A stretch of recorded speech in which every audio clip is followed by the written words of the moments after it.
حضرت ادریس علیہ السلام۔ پیدائش اور شجرہ نسب۔ حضرت ادریس علیہ السلام اللہ تعالیٰ کے تیسرے نبی تھے جو حضرت آدم علیہ السلام اور حضرت شیث علیہ السلام کے بعد نبوت کے جلیل القدر منصب پر فائز ہوئے۔ مورخین کے مطابق آپ علیہ السلام کی ولادت بابل یعنی عراق یا مصر کے شہر منفیس یعنی منف میں ہوئی۔ آپ علیہ السلام کا اصل نام اخنوخ تھا، جبکہ قرآن کریم اور احادیث مبارکہ میں آپ علیہ السلام کو ادریس کے نام سے پکارا گیا ہے۔ روایات کے مطابق حضرت ادریس علیہ السلام نے دنیا میں لوگوں کو سب سے پہلے لکھنے پڑھنے اور تعلیم حاصل کرنے کا درس دیا، بلکہ آپ نے زندگی کا بیشتر حصہ اسی درس و تبلیغ میں صرف کیا۔ چنانچہ لوگ آپ علیہ السلام کو ادریس یعنی درس دینے والا کہہ کر پکارنے لگے۔ آپ علیہ السلام کا حضرت شیث علیہ السلام کی 5ویں پشت سے تعلق تھا، اور آپ علیہ السلام کا شجرہ نسب یوں ہے: ادریس علیہ السلام بن یارد بن مہلائل بن کینن بن انوش بن شیث علیہ السلام بن آدم علیہ السلام۔ حضرت ادریس علیہ السلام منصب نبوت پر حضرت شیث علیہ السلام کا انتقال ہوا تو کچھ عرصہ بعد ان کے پیروکار بہت محدود تعداد میں رہ گئے۔ قابیل کی اولاد نے کفر و شرک، بدکاری و بے حیائی کا بازار گرم کر رکھا تھا، زناکاری اور شراب نوشی عام تھی، پاکیزہ رشتوں کی پہچان ناپید ہو چکی تھی، بتوں کی پوجا اور آگ کی پرستش ہو رہی تھی، گویا دنیا پر شیطان اور اس کے حواریوں کا راج تھا۔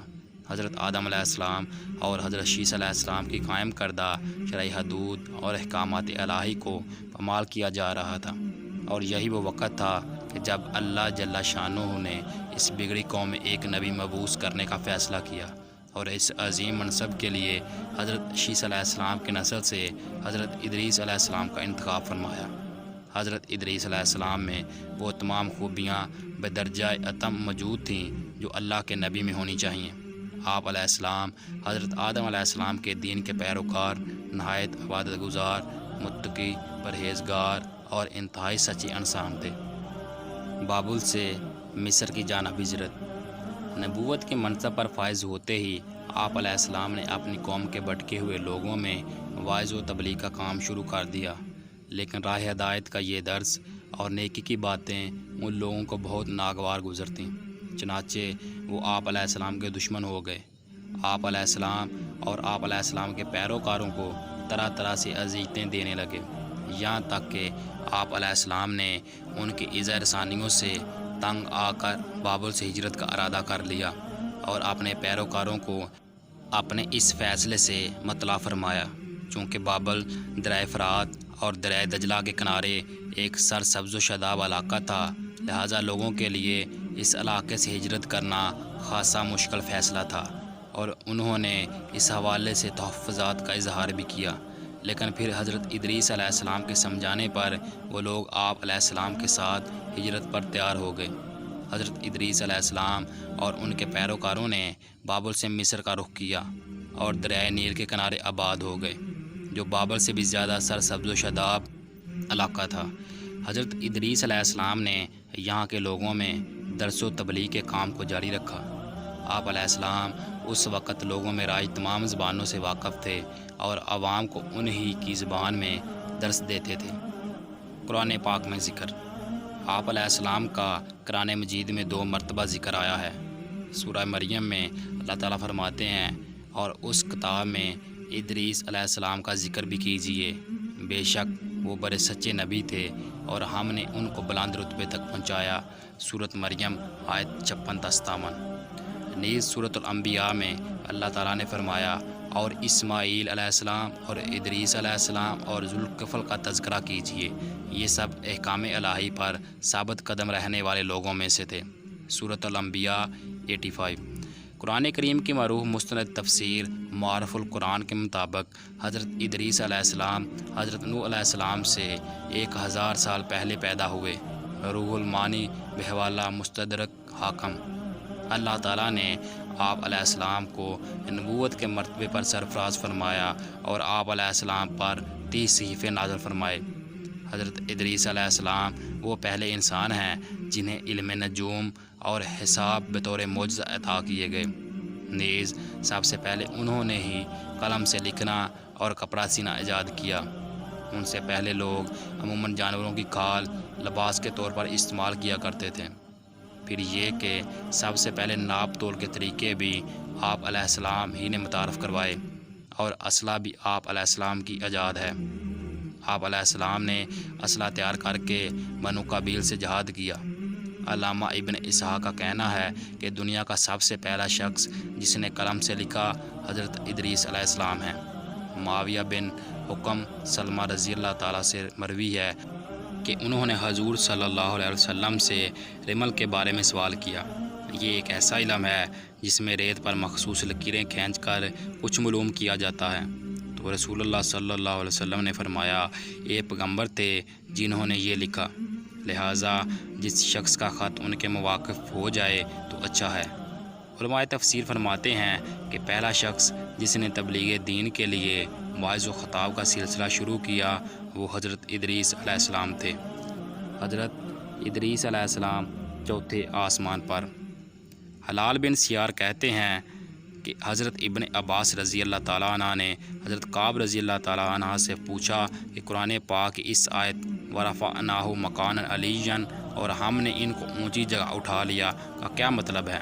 تو حضرت کعب رضی اللہ تعالیٰ عنہ نے فرمایا، اللہ عز و جل نے حضرت ادریس علیہ السلام کی طرف وحی بھیجی کہ میں تمہیں ہر روز تمام بنی آدم کے اعمال کے برابر درجات دیتا ہوں۔ اس سے مراد اس زمانے کے تمام بنی آدم ہیں۔ تو حضرت ادریس علیہ السلام نے چاہا کہ پھر تو اعمال میں اور اضافہ ہونا چاہیے، لہٰذا جب ان کے پاس فرشتے آئے تو انہوں نے وحی کا ذکر کرتے ہوئے کہا، میں چاہتا ہوں کہ ملک الموت سے بات کروں اور پوچھوں کہ کب تک میری زندگی باقی ہے۔ فرشتے نے حضرت ادریس علیہ السلام کو اپنے پروں پر اٹھایا اور انہیں لے کر آسمان کی طرف بلند ہو گیا۔ جب وہ چوتھے آسمان پر پہنچے تو ان کی ملک الموت سے ملاقات ہو گئی جو نیچے اتر رہے تھے۔ حضرت ادریس علیہ السلام کے دوست فرشتے نے ملک الموت سے حضرت ادریس علیہ السلام کے بارے میں ذکر کیا تو اسرائیل علیہ السلام نے پوچھا، حضرت ادریس علیہ السلام کہاں ہیں؟ فرشتے نے جواب دیا کہ وہ میری پشت پر ہیں۔ اس پر ملک الموت نے حیرت کا اظہار کرتے ہوئے کہا کہ واہ، تعجب ہے، مجھے پروردگار کی طرف سے کہہ کر بھیجا گیا ہے کہ حضرت ادریس علیہ السلام کی روح چوتھے آسمان پر قبض کر لوں، تو میں نے سوچا کہ وہ تو زمین پر ہیں، ان کی روح چوتھے آسمان پر کیسے قبض کروں؟ ابھی اسی سوچ و بچار میں تھا اور زمین پر اتر رہا تھا کہ تم انہیں لے کر چوتھے آسمان پر آ گئے۔ پھر ملک الموت نے ان کی روح قبض کر لی۔ قصص الانبیاء ابن کثیر۔ ابن ابی حاتم نے بھی اس آیت کی تفسیر کے ذیل میں اس حدیث کو ذکر کرتے ہوئے یہ اضافہ کیا ہے کہ حضرت ادریس علیہ السلام نے فرشتے سے کہا، ملک الموت سے میرے بارے میں سوال کرو کہ میری عمر کتنی باقی رہ گئی ہے، جبکہ حضرت ادریس علیہ السلام فرشتے کے ساتھ ہی تھے۔ فرشتے کے سوال پر ملک الموت نے کہا، جب تک میں انہیں دیکھ نہ لوں اس وقت تک کچھ نہیں بتا سکتا۔ پھر ملک الموت نے حضرت ادریس علیہ السلام کو دیکھ لیا تو فرشتے سے کہا کہ آپ مجھ سے ایسے شخص کے بارے میں سوال کر رہے ہیں جس کی زندگی پلک جھپکنے سے زیادہ نہیں رہی۔ پھر فرشتے نے پر کے نیچے حضرت ادریس علیہ السلام کو دیکھا تو ان کی وفات ہو چکی تھی۔ قصص الانبیاء ابن کثیر۔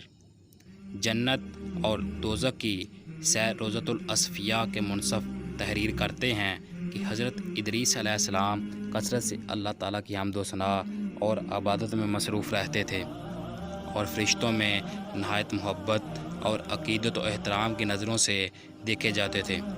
فرشتے ان کے پاس آتے اور ان کی صحبت میں بیٹھا کرتے تھے۔ چنانچہ ایک مرتبہ حضرت اسرائیل علیہ السلام بھی اللہ تعالیٰ سے اجازت لے کر آئے اور انسانی شکل میں بہت دیر تک ان کی صحبت میں حاضر رہے۔ حضرت ادریس علیہ السلام کو جب معلوم ہوا کہ یہ کوئی انسان نہیں بلکہ حضرت اسرائیل علیہ السلام ہیں اور روح قبضے کرنے کی خدمت پر مأمور ہیں، تو آپ علیہ السلام نے ان سے فرمایا کہ میرا دل چاہتا ہے تم مجھے موت کا ذائقہ چکھاؤ۔ اس پر حضرت اسرائیل علیہ السلام نے اللہ تعالیٰ کی اجازت سے ان کی روح نکالی اور پھر واپس کر دیں۔ اس کے بعد حضرت ادریس علیہ السلام نے ان سے فرمایا میرا دل چاہتا ہے کہ میں جنت اور دوزخ دیکھوں۔ چنانچہ حضرت اسرائیل علیہ السلام نے اللہ تعالیٰ سے اجازت لے کر انہیں دوزخ دکھائی۔ وہ دوزخ دیکھ کر جنت میں آئے اور بہت دیر تک وہاں کے مناظر دیکھتے رہے۔ آخر حضرت اسرائیل علیہ السلام نے عرض کیا کہ اب واپس تشریف لے چلیے، مگر حضرت ادریس علیہ السلام نے جواب میں کہا کہ جب تک جنت و دوزخ کو پیدا کرنے والا مجھے یہاں سے جانے کا حکم نہیں دے گا اس وقت تک یہاں سے نہیں جاؤں گا۔ چنانچہ اللہ تعالیٰ نے ایک فرشتے کو مقرر فرمایا کہ وہ ان کے درمیان فیصلہ کر دے۔ حضرت اسرائیل علیہ السلام نے اس فرشتے کو پوری صورتحال بتائی۔ پھر حضرت ادریس علیہ السلام نے فرمایا میں قانون خداوندی کے مطابق موت کا ذائقہ چکھ چکا ہوں اور اب جنت میں آ گیا ہوں، چونکہ حق تعالیٰ نے فرمایا ہے وَمَا هُمْ بِخَارِجِينَ مِنْهَا، یعنی ہم تم کو اس سے نہیں نکالیں گے، لہٰذا میں یہاں سے نہیں جانا چاہتا۔ حضرت کعب احبار کی روایت ہے کہ فرشتے نے اللہ تعالیٰ کے حکم سے فیصلہ کیا کہ اچھا آپ علیہ السلام چھٹے آسمان پر رہیے اور فرشتوں کے ساتھ عبادت کیجیے۔ چنانچہ حضرت ادریس علیہ السلام چھٹے آسمان پر فرشتوں کے ساتھ عبادت میں مشغول رہتے ہیں۔ واللہ علم۔ اس سلسلے میں متفق علیہ حدیث یہ ہے کہ حضرت ادریس علیہ السلام چوتھے آسمان پر ہیں۔ مجاہد رحمۃ اللہ علیہ اور بہت سے دیگر علماء کرام کا یہی قول ہے۔ حضرت ظاہری رحمۃ اللہ علیہ نے بھی حضرت انس رضی اللہ تعالیٰ عنہ سے مروی معراج کی حدیث نقل کی ہے کہ جب نبی کریم صلی اللہ علیہ وسلم معراج کی رات چوتھے آسمان پر پہنچے تو وہاں آپ صلی اللہ علیہ وسلم کی ملاقات حضرت ادریس علیہ السلام سے ہوئی، جنہوں نے حضور صلی اللہ علیہ وسلم کو دیکھ کر فرمایا مرحبا صالح بھائی اور صالح نبی صلی اللہ علیہ وسلم۔ ابن کثیر۔ آل قبیل کے ساتھ جہاد۔ حضرت ادریس علیہ السلام کی زندگی میں دو چیزیں بہت زیادہ نمایاں ہیں، ایک وعظ و تبلیغ اور دوسری آل قبیل کے ساتھ جہاد۔ چونکہ انہیں وعظ و تبلیغ میں ملکہ حاصل تھا، چنانچہ ان کی پہلی کوشش یہی رہی کہ وعظ و نصیحت سے آل قبیل راہ راست پر آ جائیں اور دنیا برائی سے پاک ہو کر ایک اللہ کی عبادت کرنے لگے۔ لیکن شیطان نے ان لوگوں کو پوری طرح اپنی گرفت میں لے لیا تھا۔ جب آپ علیہ السلام ان سے اللہ کی وحدانیت کی بات کرتے، ایک اللہ کی عبادت کی نصیحت کرتے، برائیوں کو چھوڑنے کی تلقین کرتے تو یہ باتیں ان لوگوں کو بڑی ناگوار گزرتی اور آگ بگولا ہو کر انہیں اذیتیں دیتے، تمسخر اڑاتے، پتھر مارتے۔ دراصل ایک طویل عرصے تک شیطان کے زیر اثر رہ کر یہ لوگ شرک و کفر اور برائیوں کی دلدل میں گردن تک دھنس چکے تھے۔ دنیا واضح طور پر دو گروہوں میں تقسیم ہو چکی تھی، ایک شیطان کے پیروکار اور دوسرے اللہ رب کائنات کے ماننے والے۔ حضرت ادریس علیہ السلام اس صورتحال پر بڑے دل گرفتہ اور پریشان رہا کرتے تھے۔ آپ علیہ السلام نے لاکھ کوشش کی کہ کسی طرح تبلیغ کے ذریعے ان لوگوں کو راہ راست پر لایا جا سکے، لیکن جب کوئی صورت نظر نہ آئی تو انہوں نے اللہ تعالیٰ کے حکم سے ان لوگوں کے خلاف جہاد کا فیصلہ کیا۔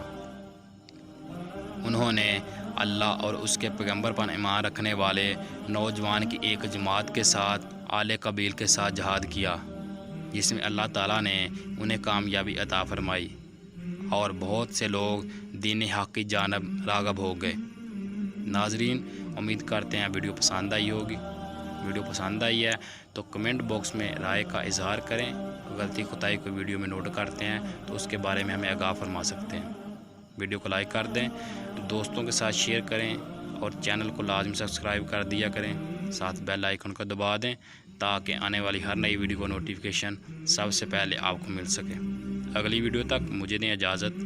اپنا خیال رکھیے گا، دعا میں یاد رکھیے گا۔ اللہ حافظ۔